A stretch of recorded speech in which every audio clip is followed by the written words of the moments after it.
free or affordable healthcare. Again, not a given for very many people across Asia. So if a disaster strikes, like a big flood or a big storm, they're already in a much more difficult situation compared to, say, the middle classes who can access insurance for their property, who have access to healthcare, social security, who have savings in the bank, hopefully, in order to be able to prepare themselves for incidences such as this, but also to be able to recover and move on rather than end up being in a worse off situation. Right, recovery is the more difficult part, and indeed the plight of vulnerables in cities and elsewhere. The plight of even of vulnerable groups in cities as informal workers and elsewhere is an important subject for us to study in the context of climate change, and I applaud your work in that area.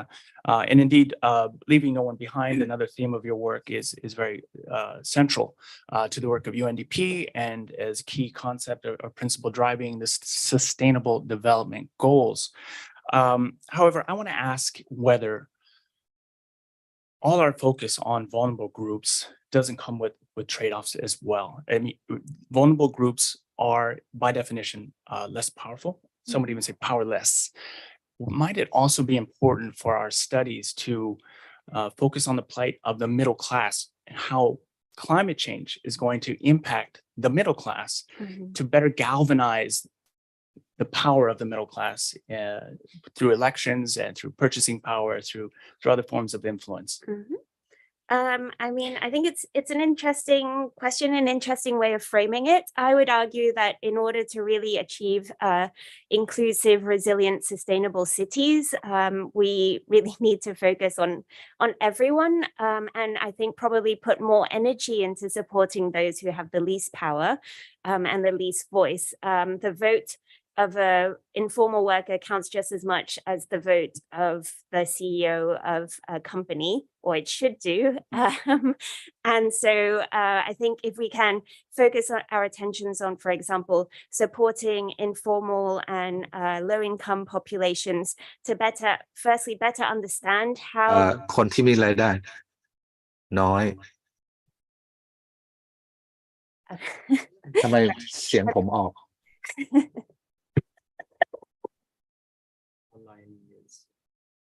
Okay, sorry about that, Diane. I think that was a translation into Thai. Indeed. So focus our attentions on building the awareness and understanding of population groups who might have other priorities. And I think we need to understand that, like, they might not be able to worry about the next flood because they're worrying about what to have for dinner tomorrow or tonight. Right. And so how can we better direct our attentions to support these population groups? And I think part of the answer is also working with the governments to make sure that they don't leave these population groups behind, and that they understand that the informal sector is vital to our economies. For example, Bangkok would collapse if it had no motorbike taxi drivers, no taxi drivers, no doubt, no tuk-tuk drivers. They all work in the informal sector, and all the street vendors who feed our security guards, our cleaners, and so on. Indeed. So they're essential to the economy. So I don't think we can leave them behind. That doesn't mean we can't also work with the middle class constituents to also get them to push for more action on behalf of the government, maybe through mechanisms like social media and so on, but that can also reach the urban poor groups too. Thank you, Diane. And indeed, I like the feeling I'm getting here about your acceptance that power is important to getting to re-engineering to the extent we need to economies, re-engineering how we go about our business. A focus on vulnerables doesn't suggest it's a dead end. In fact, the vulnerables, as you rightly point out, the vulnerables, a terrible way of putting it, but vulnerable groups, in fact, do have power. They are sometimes less organized than other groups. So, if I may, Surya, let me switch over to you now on the question of power. The truth is, buyers have had a lot of power over their suppliers, vendor. That's always the case. A consumer has power over a business. theoretically at least. The EU has had a significant amount of buying power and is able to dictate new norms, and sometimes while others bristle at the introduction of these new norms. In fact, the EU is proposing a new deforestation directive that would, among other things, benchmark countries for deforestation risks.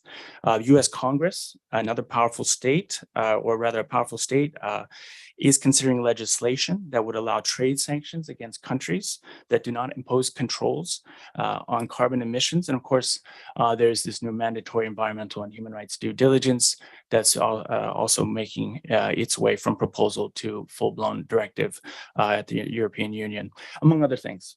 Is it possible that, however, all these regulations might cause international business to either turn away from Asia because of compliance costs, but also Asian businesses to turn away from Western markets?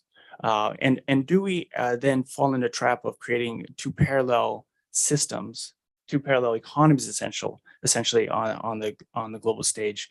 Might we be moving too fast for developing Asian companies and developing Asian economies to catch up? Thanks, Sean, for the invitation. And before I answer this question, let me pick up from what Dan was saying in terms of, in response to your question about whether the Asia is the problem or the challenge in terms of climate change. And I think that will connect nicely with this regulatory paradigm that you're referring, coming from the global north primarily, right? And how we should be responding to that.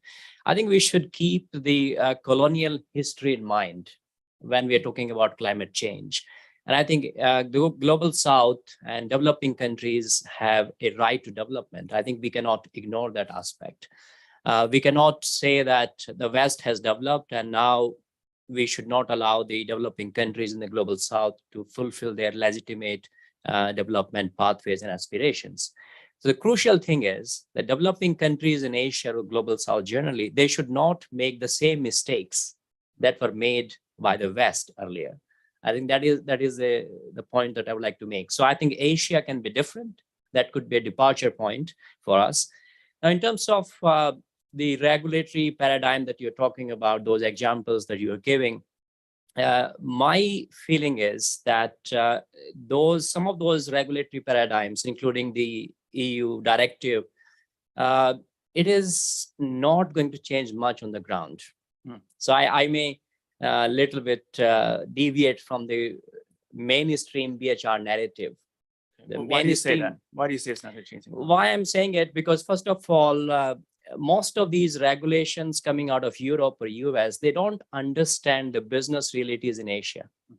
So Dan was giving very concrete examples of small street vendors.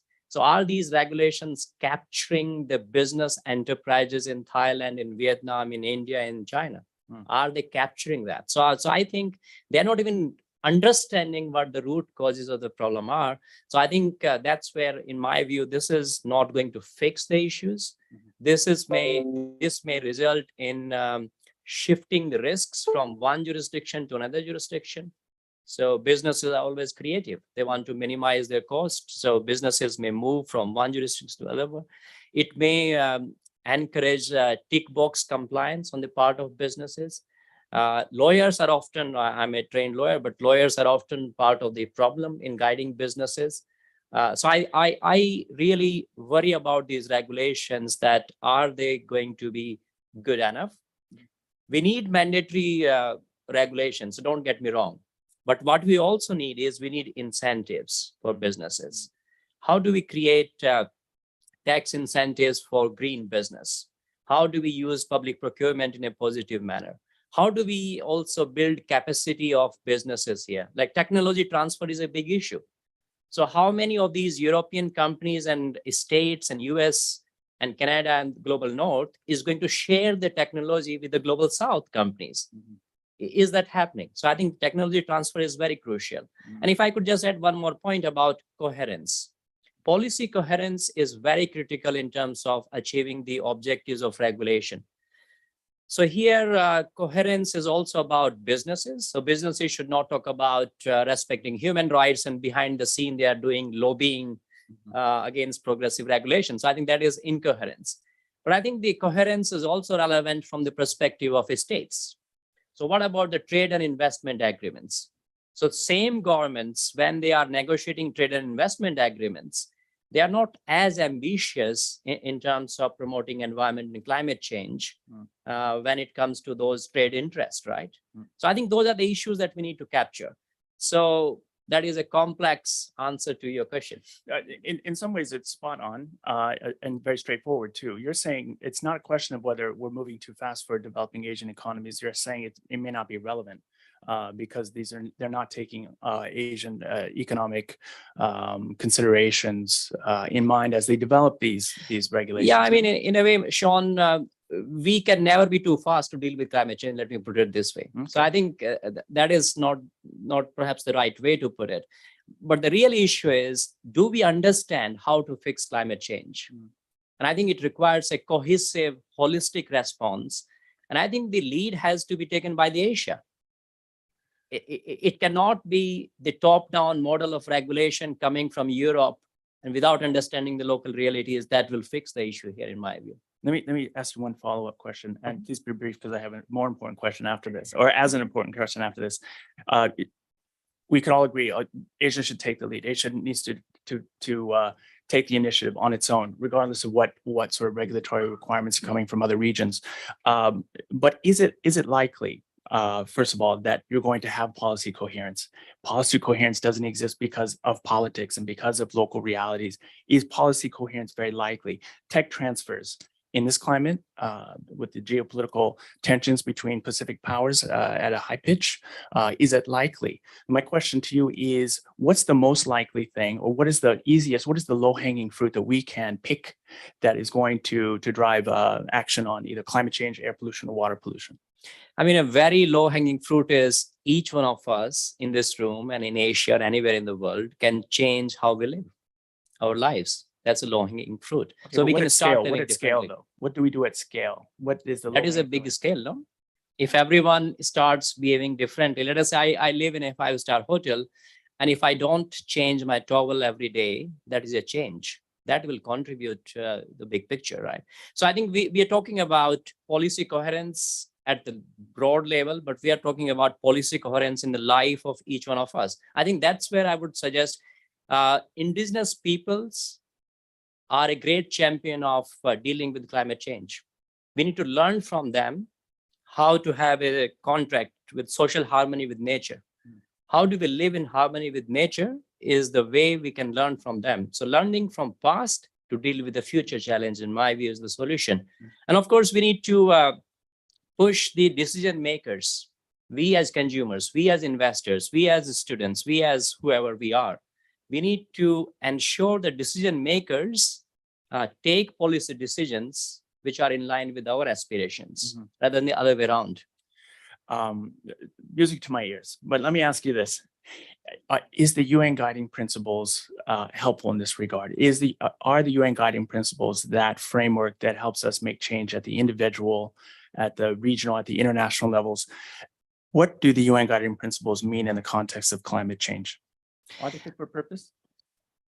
I think I don't want to be too much provocative on this, but I will suggest UN guiding principles provide a good starting point. Okay. They don't mention climate change anywhere. They don't mention even environmental rights anywhere.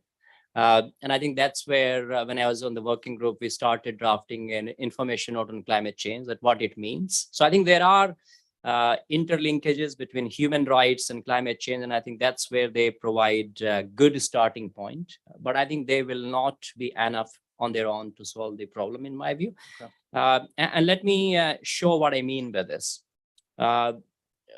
One key tool in Pillar 2 is human rights due diligence. But when we talk about climate change, the human rights due diligence may look very differently, in my view, because there are differences in terms of human rights and climate change. There are conceptual differences. Human rights are typically individualistic. Climate change is an issue which is very much collective and transborder and global in nature. When we deal with human rights, companies can easily identify who they have to consult.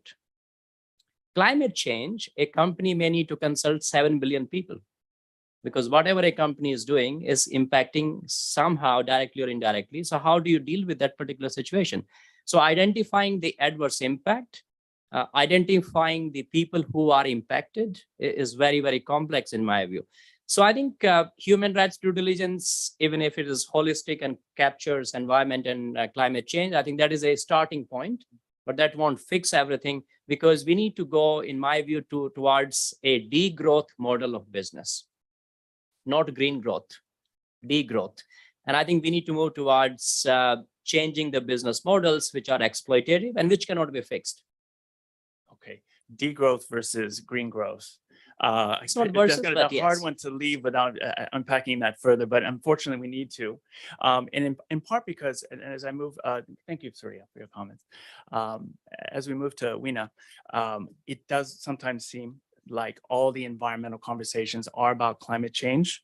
And yet, as you and I have spoken about recently, air pollution is a far greater concern for most Asians that are surveyed, that are asked. Air pollution is the top priority according to a survey we conducted, an unscientific survey, but still a survey, and by a much bigger measure than climate change. Should the United Nations and other international bodies, governments, foundations, etc., should we be focused on air pollution concerns to a much greater degree than we are currently? Thank you. First of all, thank you so much for inviting me for this panel. The answer to your question, Sean, is yes. So based on the WHO numbers, about 7 million people dying prematurely because of air pollution. Some research actually has the numbers up to 10 million people. And the majority of those people actually live in the Asia Pacific region. So it is a huge problem that affects us here. Thailand specifically, there was a report that was done by the University of Chicago, the Air Quality Life Index. In 2020, which is the COVID year, air pollution in terms of PM 2.5 in Thailand actually increased about 23%. So that actually didn't reduce, right? Even though people think it had. And we are ranked as the 4th worst in terms of number of people, premature death within ASEAN. Right, so we don't look so great, and ASEAN regionally doesn't look great. Of course, epicenter is South Asia. We have China and Vietnam, and a lot of Indonesia. A lot of countries are impacted by this. Now, going back specifically to your question, the problem there was a report done by the Global Air Quality Funding Report that was done in 22, sorry, and only 0.5% of international development funding is going to address air pollution, which is extremely low. And on philanthropic funding, only 0.1% is going towards this. In terms of international public money going towards climate finance, only 2.2% is going to address specifically air pollution. So 98% of climate finance money out there is not even focused on air pollution specifically. So there's definitely dual benefits, because the cause of air pollution and climate change have similar causes and similar effects, right? So I think it's like short range air pollutants account for 50% of the climate change impacts. So there's definitely joint benefits to address this together. If air pollution is a #1 concern, or should be a #1 concern for Asian people who live in Asia, and it's linked, as you're making this at this final moment at the end here, linked to climate change, is fixing air pollution and focusing on air pollution a way of also addressing climate change? Should that be a strategy for addressing climate change in Asia? Definitely, that should be a strategy. And unfortunately, because of the way funding is right now, the focus isn't that way. So with the multilateral development institutions, unfortunately, the focus is not on air pollution. And I can share anecdotally that we've had high-level discussions with some of the multilateral development banks, and their focus is not there. And speaking to people who are active citizens trying to pursue this, they've actually told us, why don't you go speak to the Thai government and convince them that they need multilateral development support, right? And pay for it because Thailand is no longer a Part 2 country. So we don't qualify for a lot of funding support. And therefore, actually, the Thai government has to partially fund a lot of the support that comes now from multilateral development institution. But to be asking civil society and active citizens to actually be the one to justify it is amazing. And that's the kind of environment that we're living in when it comes to pushing on the clean air movements here. Your colleague Diane is also a big believer that we need to focus on air pollution more too. She wrote in a paper in 2021 saying that we might have the legislation in place, but the real problem is ineffective implementation. What is holding us back from effective implementation on such a pressing issue? Okay, let me just qualify that a little bit. Dan and I had a quick chat. So on the report that was done, what SEI said is that there is legislation, but it's very, very scattered. And so it's not as effective. Implementation is a big problem.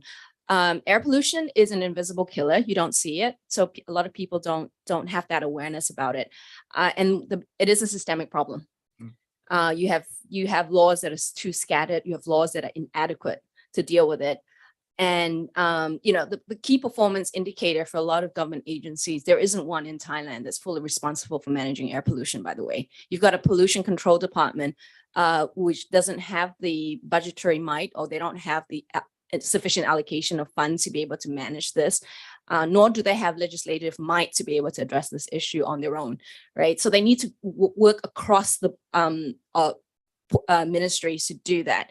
And other ministries are not set up to address issues, environmental issues or air pollution issues, right? A lot of them that can make an impact are focused more on economic growth. So there's a dichotomy there. And so it's a huge systemic problem. And one of the things that the Thailand Clean Air Network, which is one of the entities I co-founded, our focus is really to try to solve this problem systemically through pushing for a citizen-driven clean air legislation that deals with the systemic problem and actually goes to Suray's point about economic incentives, because we don't believe command and control is the way to move economic actors to do what's needed to resolve environmental problems. And so in this legislation, there is a lot of economic incentives built in for the private sector, for different actors to do what is right to green their operation sufficiently, so we will have clean air to breathe. Tell me a little bit more about the citizen-led bill. The name of the bill again? Oh, it's extremely long. Like most names and titles. But okay, let's just call it the citizen-led bill. Okay. What was the reception like, and where is it now? I know that you tabled it earlier this year. Yeah. So we had 26,500 Thai citizens support it. There is a leeway in Thai legislation that allows citizens to submit draft legislation to Parliament for consideration. It sounds great on paper. Reality is much, much difficult. We had to do this over 2 years of COVID, right? We had to do it on paper for most of the time. By the time we've tabled it to Parliament, so now it actually sits with the Prime Minister. It was open up for public consultation process, and 1,050 Thais actually did that. But they opened it up during Songkran, which is the period of the longest public holiday in Thailand, right? So we were working against the tsunami, really. But right now, it now sits with the Prime Minister. Okay. The Thai Prime Minister has actually the leeway to take a decision on whether he will onboard it to Parliament for consideration, or he kills it. And the odds are not looking very good. And unfortunately, the whole process in Thailand, it's not transparent. So you don't know where legislation actually stands, right? So for example, there's other citizens-driven legislation in Thailand. In the past, it's taken about 20 to 35 years to pass. I don't think we have the luxury for the help. Another theme of this panel. And if I could just ask one more question, because it is a breaking news question. Just a couple of weeks ago, it might have been last week, the Francis Crick Institute in the UK released a study that drew a link between lung cancer and air pollution. This has eluded scientists for decades. They finally found a link. It still needs to be peer reviewed. But you've spoken to me in the past about stories of children in the north getting lung pollution or sorry, getting cancer. The only explanation being rather air pollution because their parents weren't smokers. But let me ask you a more challenging question. Not what do you think of the science and does it seem real to you? That might be self-evident. Even if we can make the link between air pollution and lung cancer, who do we hold accountable? Which industry, business? How will we hold accountable industry for the healthcare that's required, for the cost of healthcare, to put that child and put that family back to position of being whole again? How will we hold people responsible for air pollution when it is by definition ambient, by definition a part of a wider space? It's really hard to assign accountability in. That's a good question. Okay, there's a concept of polluter pay policy principle. And when it's air pollution, which is invisible to the naked eye, right? Right now, what's happening in Thailand, we have what my environmental lawyer calls taxpayer policy. We are paying for it, right? We're paying it for the massive amount of healthcare that we all individually suck up, basically, or the government is paying it for the cost. So Thailand, for example, there was a study done on the impact of just PM10 using 2019 data. The loss in terms of GDP, the social cost of air pollution was around 11.6% of GDP. So collectively, we are paying for it, right? Now, how do you assign, this to the right entity who is polluting? The way that we've been doing this through this legislation is we have a clean air fund. Now, the Clean Air Fund tries to capture the concept of polluter pay principle in here by doing what? By actually levying an additional add-on amount to the excise tax. So if you're a business, like we all are polluters at the end of the day, right? I mean, we drive a car, maybe we sit a bus, whatever, but the footprint differs. So as an individual, I'm sure I do not pollute as much as a big corporation, right? So what it does is then it imposes an additional excise tax. So if you're importing machineries and things for your business that is polluting, right, then you'll be slapped with this higher excise tax. Now, when you add this all in, this fund will be used for what? For environmental remediation. So if and also to deal with environmental lawsuits, right? So a lot of people won't have the means to be able to go after companies that are doing this and are the source of the health problems that they're facing. It will also be used for taking care of people who are victims of air pollution. And it will also be used to help subsidize or to help companies who want to green their operations as well. So it's not I think with something like air pollution or any environmental issue, there is no us or them. These issues are intertwined, like Surya and Diane was saying, these things are all intertwined. And so what it does is then it will provide the support needed for economic actors who want to retrofit their operations. The incentives. Exactly. Yes. And that's how you hold people to account. And then we also will link stuff with satellite data as well. Okay. Right. Okay. Yeah. Indeed, the technologies that are emerging now, putting very significant technologies in the hands of individuals through your smartphones and other instruments is really surprising and maybe a big part of the solution for both air pollution and climate change. Another subject I'd like to take up at another opportunity. Thank you, Weena, for your comments. Matthew, I want to switch gears again and now to water pollution. One of the priorities that gets the least amount of attention, but has indeed is perhaps one of the biggest. How should I put it? The statistics on water pollution for Asia are absolutely shocking. That's how we want to put it. And let me read a few. Approximately 50% of the rivers in Asia are choked with high levels of mineral fertilizers, runoff from agricultural settings. We learned that 88% of plastic pollution in the world today comes from rivers in Asia. 110 million people in Southeast Asia live without access to clean water. There's a lot to unpack under each one of those statistics, but I think each one of them is harrowing. How did it get this way? And what leverage do we need to gain? Do we need to pull at to ensure greater access to clean water in Asia, and to do so quickly. Thanks, Sean.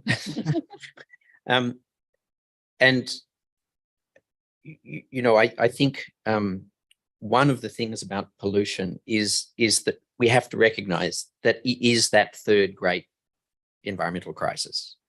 It's not just something that we can, think about for the rainy day once we've solved climate change or biodiversity collapse. It's very clear that pollution, air, water, land, is destroying our environment and our communities.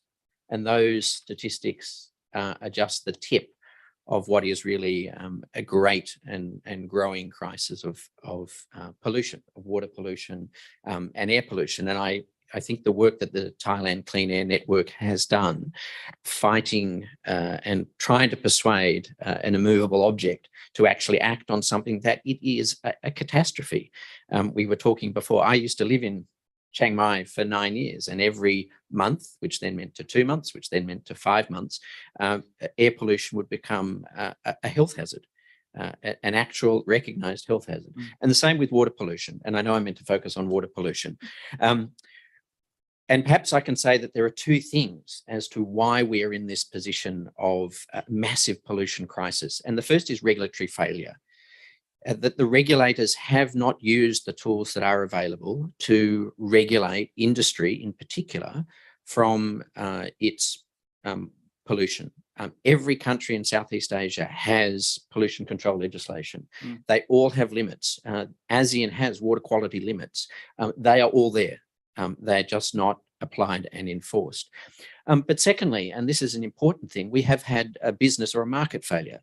The market has not adapted to the need to resolve the pollution crisis, which is something we've been talking about for 30 years, which gets back to a point that I'm very passionate about. It's the idea of incentives.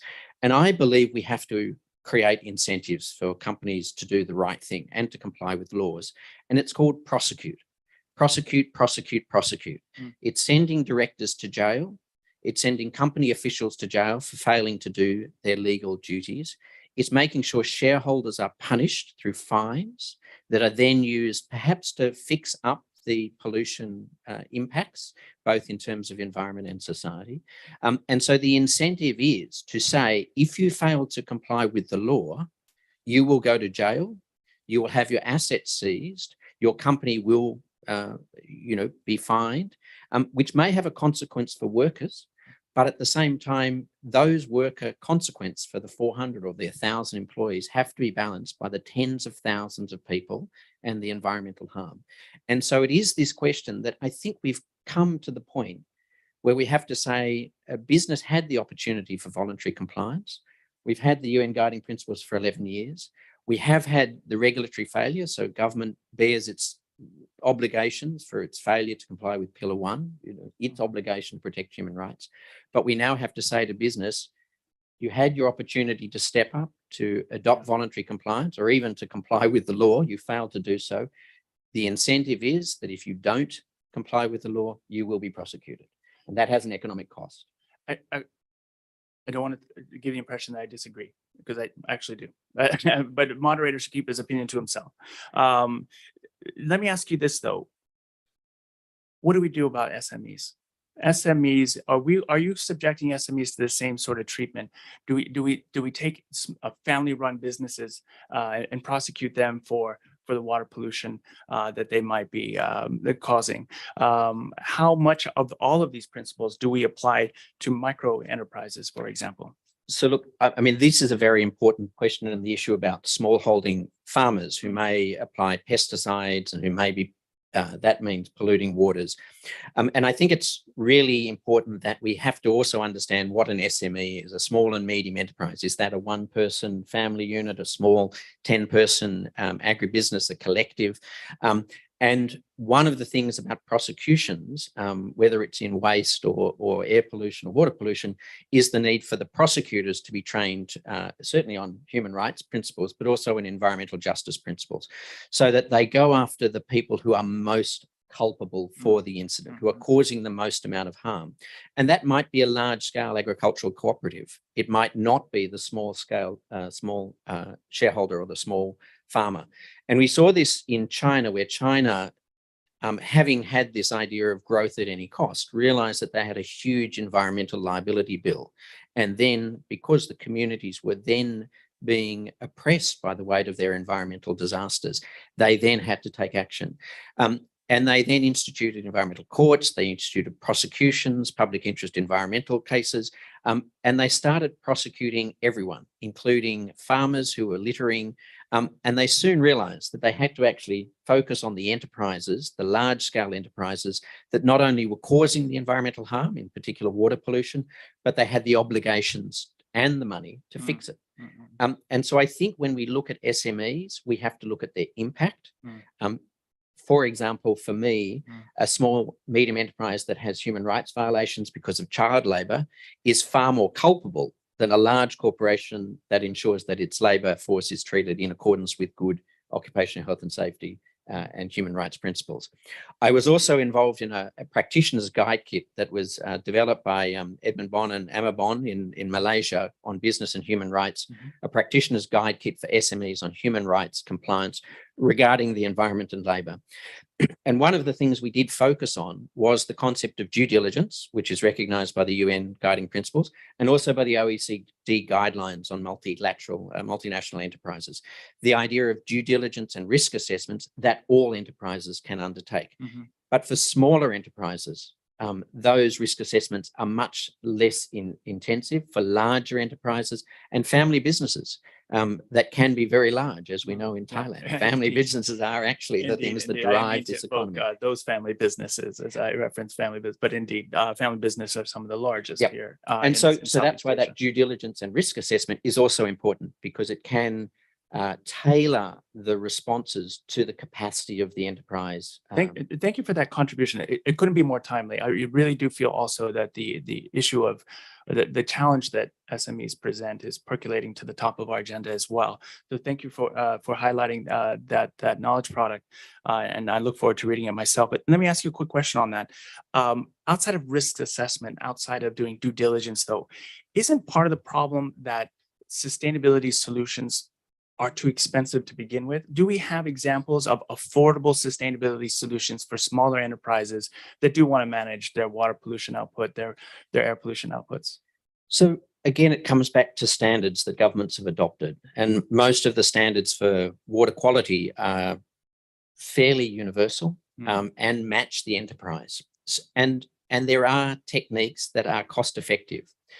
But the question is always, if there is environmental and social harm caused by your product, surely, and we've been talking about this for as long as I've been an environmental lawyer, which is over 35 years, surely we have to factor that in. We call it the internalization of externalities. We've had the time to do that. We have had now the technology and the tools to do that. And whether it's air pollution monitoring or monitoring your water pollution, having particular techniques, these are all available. Doing things differently, these are all available. And if it costs more, it's because you're including the cost of your harm. And that's one of the reasons why I do say prosecute, prosecute, prosecute, fine people. It's what Singapore does. And as a result, they have a very, very high quality for their water and their water systems. They make sure that their air pollution is kept under control. They do that because they want to ensure that corporations factor those in and compliance into their cost of doing business. And so when we talk about things being more expensive because you have to take into account environmental harm, that's what it's all about. We require corporations to do that, and that's their obligation. It's also the law. And if they break the law, they should be prosecuted. And the companies that don't break the law and comply, they're the ones that should be rewarded, and they have the market advantage. But I think we've gone beyond that point where we can just say it's voluntary compliance is enough. Thank you, Matthew. Thank you for those comments and your responses to my question. Let me turn back to Surya for a moment. With regards to UN guiding principles, is the era of voluntary measures coming to an end? I don't see this as a divide between voluntary and binding. I think we need a combination of both, because binding rules can hardly be ambitious enough anywhere in the world. and it is difficult to agree on binding rules. They are poorly implemented. So I think we need binding rules. Definitely, I completely agree with Matthew in terms of prosecution and all this. So I think we need a combination of incentives and disincentives. One or the other alone will not do it. So we need binding rules as a starting point, because they will set the global minimum that we need to follow at the local level, at regional level, international level. But we need voluntary rules which are more ambitious, in my view. So I think what we see is the other way around. We have voluntary rules which are setting the floor, and we have the binding rules which are patchy here and there and poorly implemented. So I will reverse the order. We need binding rules which are setting the floor and creating a global level playing field for businesses. And then I would like to have more ambitious voluntary things, and then the market may drive competitive advantage for some businesses on those rules. Thank you, Surya. I actually have follow-up questions for each, but I realize there's probably many of you out there that have questions yourselves. And in fact, we have 20 minutes left for that purpose. I see 1 question, 2, 3, and I'll go around the room. Ma'am, please take the floor. And please let us know who you're addressing as you ask your question. Thank you so much, Professor Surya Dev and Matthew, and as well Narin. I'm Bhanu. I'm from India. I'm from Arunachal Pradesh, which is the China-India border. So I am an anti-dam from an anti-dam collective, Dibang Resistance. So our river Dibang is one of the tributaries that flows from Sangpo from Tibet to India, then it becomes Brahmaputra and flows to the Bay of Bengal. So it's one of the largest river basins. So I thought I want to take the angle of risk assessment that you guys have been mentioning. So I would like to take this opportunity also to inform you that we are in seismic zone 5. In my valley alone, we have had in 1 century, we have had more than 160 earthquakes recorded. And in fact, 8.6 magnitude was one of the largest, earthquakes in our valley, where the world's largest dams are being proposed. One is on the table, and the other one is already, been passed. So I think like I really want to put it to Professor Surya Dev as well, that when we talk about, like a green sense of energy, like, I mean, in the Northeast, especially, there is very, very severe violations of human rights and also environmental, there's no compliance with the EIA, environmental impact assessment. And these are the world's largest dams. We are talking about 3,000 plus megawatt, 2,000 plus megawatt. We're not addressing really like 60 megawatt or 40 megawatt, right? And in a very seismic zone area. Like, so what are the risk assessment we, really address when we talk about like addressing policies, et cetera, indigenous values, et cetera, right? I mean, there's always been there. I mean, there's voluntarily, we always know that, this is right, but mandatorily, as Matthew speak, I think I agree more with what we should do is like prosecute really, the companies that have been forever violating these rivers. Yeah, ma'am, are you asking for comment, or do you have a very specific question you would like to put to? Yeah, so just some reflections. Yeah, so the question was, like, what about the risk assessment? Like, given that we are in very highly seismic zone areas, we have the largest dams of the world, tallest gravity dam being, allowed in our space in the seismic zone area. Where are we going from here? What role of risk assessments and given the magnitude of the challenge? Weena, do you want to give that a shot, and then I'll pass it over to Surya. Yeah, the whole question of dam is confusing. There was a huge report done, the World Dam report that was done way back, right? And there's a whole assessment of what is sustainable dams, right? And I think I'm confused as to why this whole debate has come back in the world on dams, right? Because dam has such huge environmental impact, massive. Here in Thailand too, we've had in Thailand, the Thai government has actually been approached by many civil society groups within the Mekong region complaining because a lot of the dams are actually funded by Thai banks, supported by Thai governments, right? And it's sad that these things happen. I think there is the issue of, I mean, it's a whole ecosystem, but one thing that can actually be done, and a lot of people don't look at it in that perspective. I'm a financial economist by training. Going to the banks who actually fund it, because don't forget, banks get money from our deposit money, right? And then they go forth and they get into these huge project financing transactions. And it's devastating to the environment that we're all living in. So that's one big leverage that can be done. And that's one angle that a lot of groups have approached, which is to follow the money. Because without that, these projects, it's very hard to get them going. Surya? I mean, risk assessment is complicated in situations of dam because companies or the governments already decide that this project has to go ahead. And then the risk assessment is done merely to tick the boxes and get the so-called approvals. I think that is problematic. So I would say that before a dam or any project is conceived, merely on paper as an idea, with no architect hired, no financial put in place, then we should consult with the local communities and look at the impact. Because the difficulty is that who is going to benefit from the energy that is going to be generated by a particular dam? Perhaps those indigenous people, local tribal community, they may not be getting the benefit. They may be adversely impacted. So I think that is so it's not merely about energy safety and security. I would also consider, and it goes back to my point about degrowth, we need to reduce the energy consumption as well. When I was growing up as a child in my village in India, there was no electricity. So my father told me, you should put your goods in a room in a way that you can find in darkness. So can we survive without electricity? Yes, we used to. Can we eat our dinners before sunset? Yes, we can. So I think I'm talking about those fundamental changes in how we are living in this planet.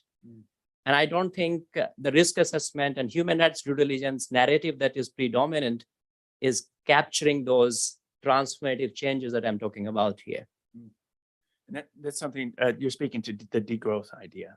And as you said, and give us very specific illustrations of what you mean. Thank you very much to both the respondents. We have a second question here. In the interest of time, we have 15 minutes, very specific question. And then to my panelists, please also answer quickly too, so we can reach as many people as possible.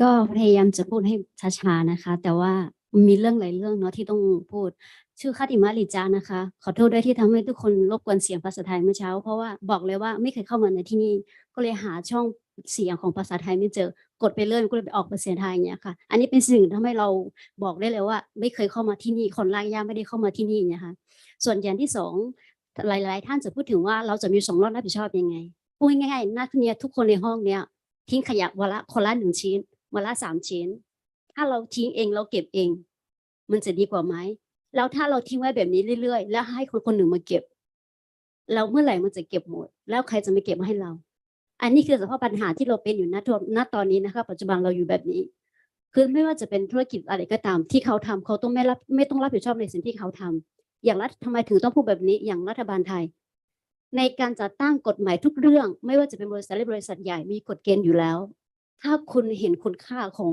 คุณภาพชีวิตประชาชนอากาศเหมือนที่คุณพูดต้องมีกลไกวิธีการมากมายที่สามารถทำได้อันนี้คือง่ายๆนะคะเพราะฉะนั้นคือทุกเรื่องต้องจดทะเบียนกับรัฐเพราะฉะนั้นในการจดทะเบียนของเขามันต้องมีเงื่อนไขที่คุณสามารถบอกได้ว่าบริษัทของคุณต้องรับผิดชอบขนาดไหนทุกบริษัทควรจะรับผิดชอบในส่วนที่ตัวเองทำนะคะที่เกิดความเสียหายให้กับสภาพแวดล้อมอันนี้คืออย่างแรกส่วนอย่างที่สองทำไมถึงต้องพูดแบบนี้เพราะว่าในประเทศไทยเราเป็นคนที่อยู่ในกับป่าใช่ไหมคะณตอนนี้เขาต้องเพิ่มป่าเป็น40 ล้านไร่แล้วเขาจะเอาที่ดินของเราไปปลูกป่าด้วยคำว่า climate change แล้วคดีทุกคดีที่ถูกฟ้องเกี่ยวกับป่าจะมี climate change สภาพความเสื่อมของดินเข้ามาอย่างเช่นเมื่อวันที่กดพูดชัยภูมินะคะ5 คนในครอบครัวถูกฟ้องเพราะว่าแม่ไม่อ่านไม่ได้ตอนที่บอกว่าถ้าไม่ปั๊มไม่ได้ทำที่ทำกินแม่ก็เลยปั๊มแล้วก็มีคดีตามมา5 คนพ่อแม่ลูกนะคะตอนนี้มีค่าเสื่อมของเนี่ย climate change เนี่ย5 ล้านกว่าที่เขาต้องจ่ายนอกเหนือจากคดีอาญาคือ1เขาติดคุกไปแล้วแล้วมีคดีแพ่งตามมา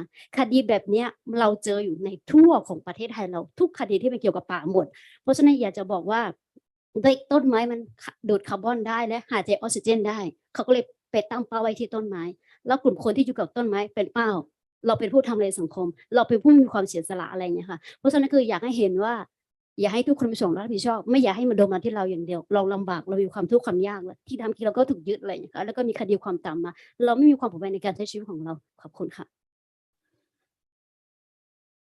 Thank you very much for that intervention and sharing the urgency of the issues you're facing.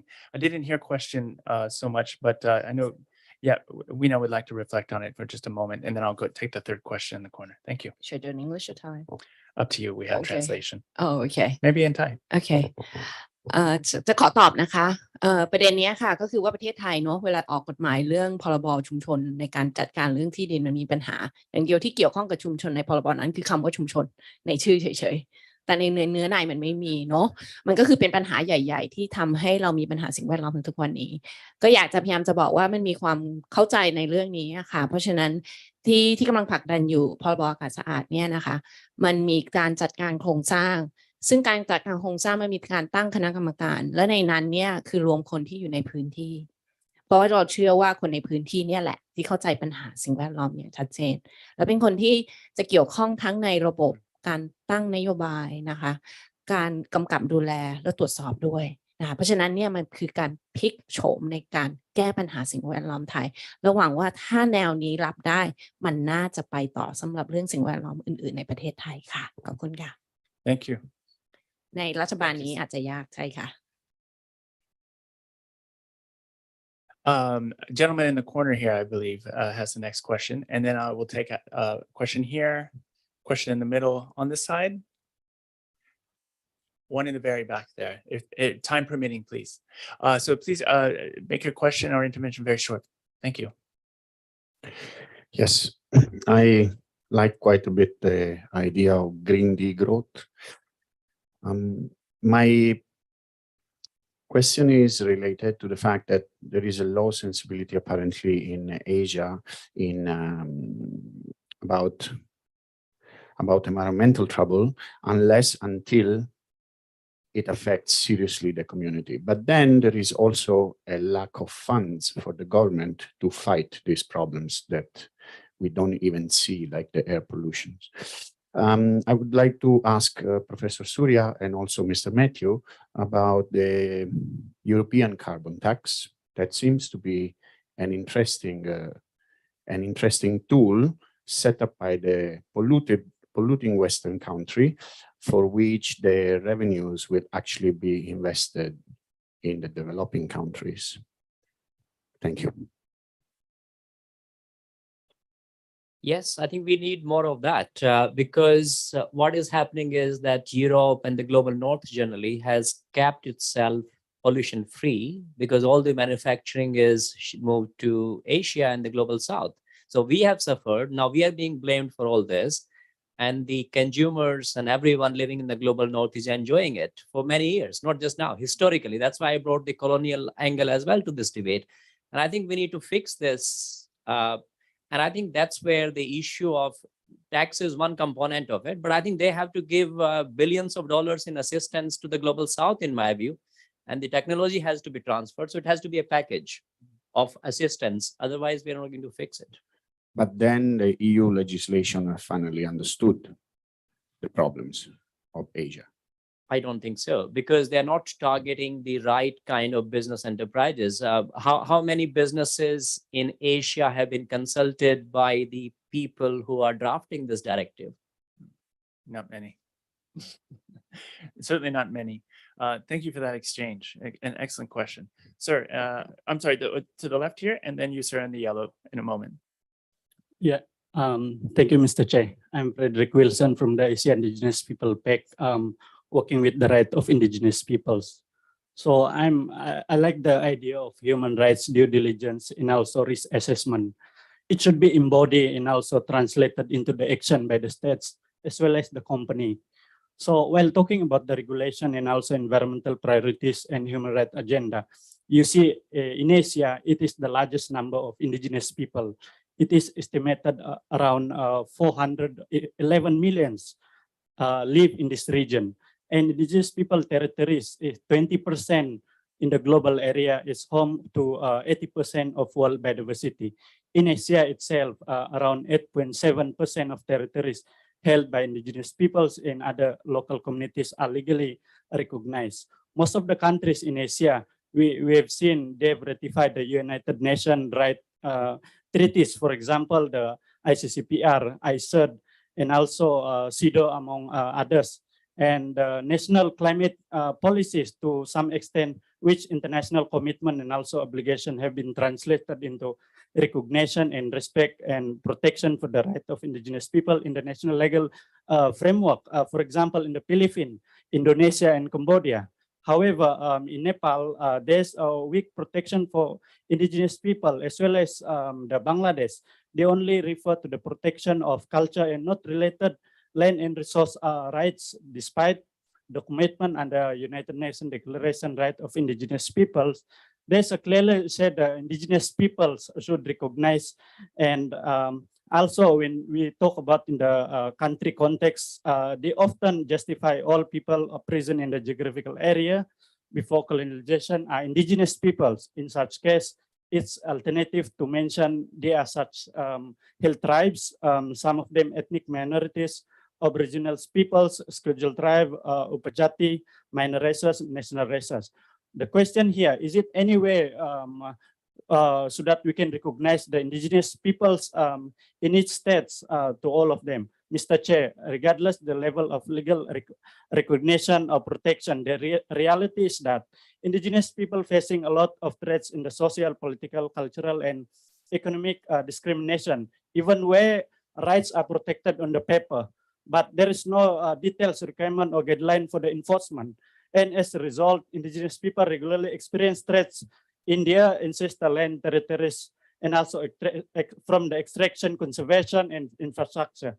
And I would like to highlight some of the example here. Sir, can I ask you to stop there and just to allow me to, because we have only 5 minutes left. We have 2 more questions, and I will come back to you where you provide those examples if there's time permitting. I can tell that when we get into the examples, that's when it's very hard for us to limit discussion. And let me just say this though, that the power of what you've articulated already makes many of us firmly believe, I think I speak for the panel in saying this, that indigenous people, the rights of the indigenous peoples are rights that impact us all. And in fact, have a direct linkage to our environmental well-being of our planet. And so I think that increasingly, and I'm feeling it at this forum. I don't know if you're feeling it either yourself, rather, but that the indigenous peoples, the issues that they are facing are the issues that we are facing, and I want you to know that we feel as one with regards to your concerns. Please do table the rest of your statement with us, and we will put it on our website. And I'd like to unpack the issues and the examples with you going forward in more detail. Thank you very much, sir. Yeah, thank you so much. Hello, sir. Yeah, please. Thank you. I'm John from Assam, India. I'm from the Tayahum Indigenous community. In our region, mining of coal, production of oil and gas, and existing and construction of big dams are causing a huge biological impact on the environment. Mining of coal and production of oil started way back in the colonial era. Now we have a recently amended Mines and Mineral Act in India where emphasis is given on self-reliance, but this will lead to devastating consequences for our people. Our rivers are turning black due to coal mining. The river ecosystem is changing. Oil and gas production, oil and gas leaks from wells and pipelines are leading to air, water, and soil pollution.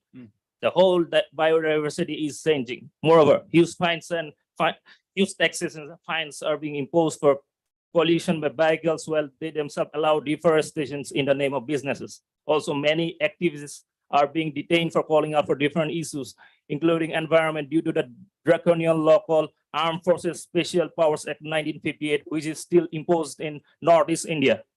So I have a question. What are the mandatory steps this forum will suggest to our government so that top priority is given to human environment before any business practices, as the already existing environmental laws and human rights are being violated completely? Thank you. Thank you. Did you want to put that question to someone on our panel? Or anyone who can answer. Diane, do you have a few things to offer? You haven't answered a question. The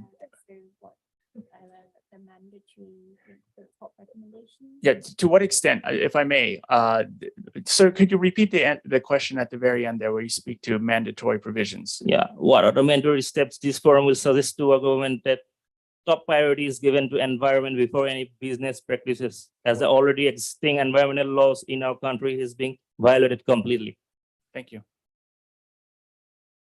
Thank you. So I think some of these sort of key steps or priority mandatory regulations that we should have should include things like polluter pays principles, like Weena mentioned earlier, because that really does internalize the externality. So that means that the company or the business that is producing, that has the coal mine, they have to bear the costs of the environmental impact and the associated health impacts on the local population. Without something like the polluter pays principle, then it's the local population that has to bear the whole cost, or it's the overall general taxpayers who have to pay the cost through increased healthcare burdens, for example, on the population. So I think polluter pays should really be a gold standard as a starting point. And I think, thank you, Diane. I think Surya also has a response. I just wanted to add a footnote to the polluter pays principle because it has come up several times on the panel. And I completely agree we need to adopt this principle. But I also wanted to add a limitation. Many businesses would think that we are willing to pay this much of a fine as part of the polluter pay because we're going to make much more profit. So I think the polluter pays principle also has limitations. So I wanted to flag it. And that's where I think what I will call the red line approach becomes crucial. Certain things should not be allowed on the part of businesses, period. Then we don't need to bring in that cost element in those issues. Thank you, Surya.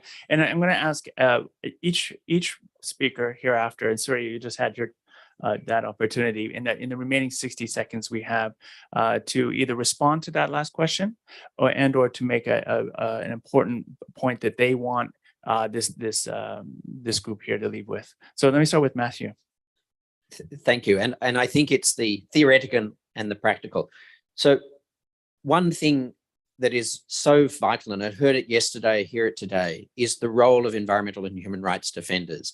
And we're at this panel on business and human rights where my very good friend, Vicky Bowman, the director of the Myanmar Center for Responsible Business, was arrested by the Myanmar dictatorship 3 weeks ago and has been sentenced to a year in jail because of her visa issues, failure to report. But the consequence of that arrest, which was clearly illegal, clearly unconstitutional, clearly in violation of her human rights, has meant that one of the great centers dealing with responsible business in Myanmar and in this region has now closed, which shows that without protecting our environmental and human rights defenders, none of this discussion matters, because the people who are protecting the environment, protecting their societies need to be protected so that they can say and talk to business and government.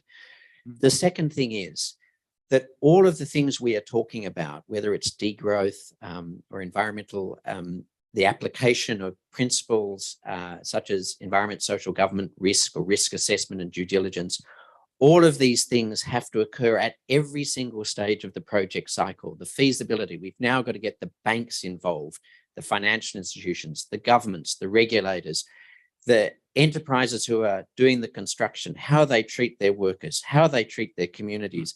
And if they fail to live up to the standards, we have to take them to court, the court of public opinion.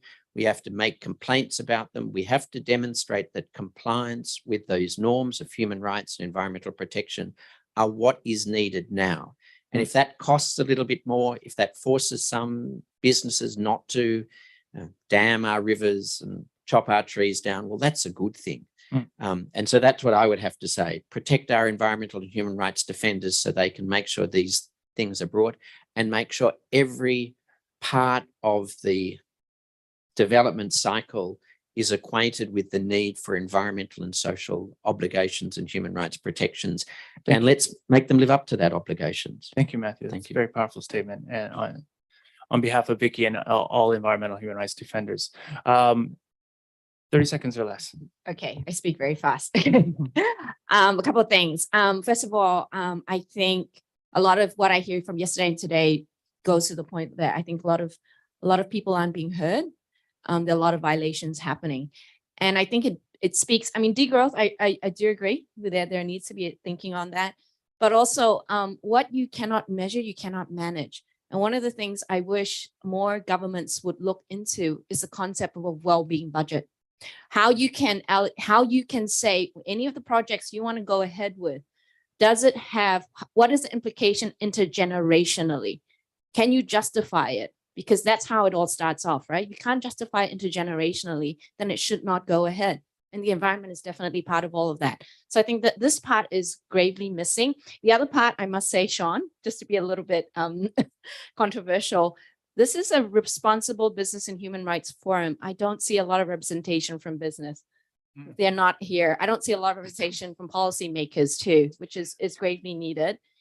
On that note, though, there are a number of business associations here that do represent other businesses. So we have the Responsible Business Right. Alliance, the Global Compact Networks are here. A number of different Global Business Initiative is also here representing large multinationals. So they are represented through their representatives. Okay, that's great. Sorry. But I would also like to suggest that there are actually individual company representatives here too. It's sustainability, working in sustainability field. Just one final note I want to say about on the sustainability angle and on environment. I think I don't know if people know this in Thailand, in northern part of Thailand, you have children about 14 years old getting abnormal growth on their lungs, right? This is a telltale sign of lung cancer. And I know it gets really bad because I know in India, their children are about 8 or 9 years old getting similar things, right? So I think what I wanted to end with is this is something that is, you know, if you take your hat off, it's all about us, right? It's about your life and the life of your kids. There is no us or them in all of this debate. And I do wish that all hands would be on deck in terms of solving the environmental crisis that we are all facing. Because as a global community, we have done that before. September 16th was the anniversary of the ozone day. The world did come together and solve that crisis 35 years ago successfully. And it needed everybody and every hands on deck. Unfortunately, I don't know why that doesn't seem to be the case on environmental issues, whether it's air pollution or anything else. Yeah. Thank you, Weena. We're going to give the last word to Diane, and unfortunately we have to close out our session. Okay, thank you. Well, I agree with everything my panelists have suggested so far. I think just a final note that we mustn't forget about informal workers who fall outside often of legal frameworks and so get left behind.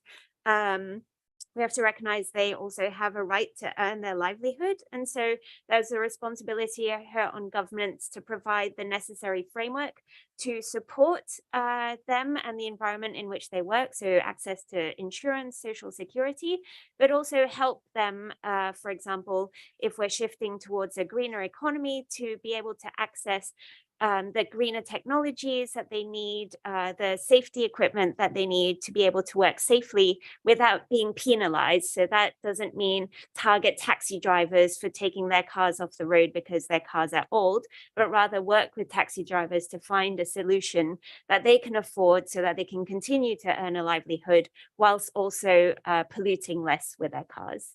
Thank you very much, Diane. We will need to start unpacking what those solutions are, though, in new rounds, because we keep saying we need to find solutions, but those solutions now need to get on the table and fast.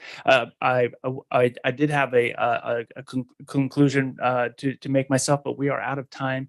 A sweeping conversation that was also well informed by lots of interesting detail. I think you agree. This was an excellent conversation and one that we're going to have many, many more times going into the future. Thank you very much, everybody, for being here.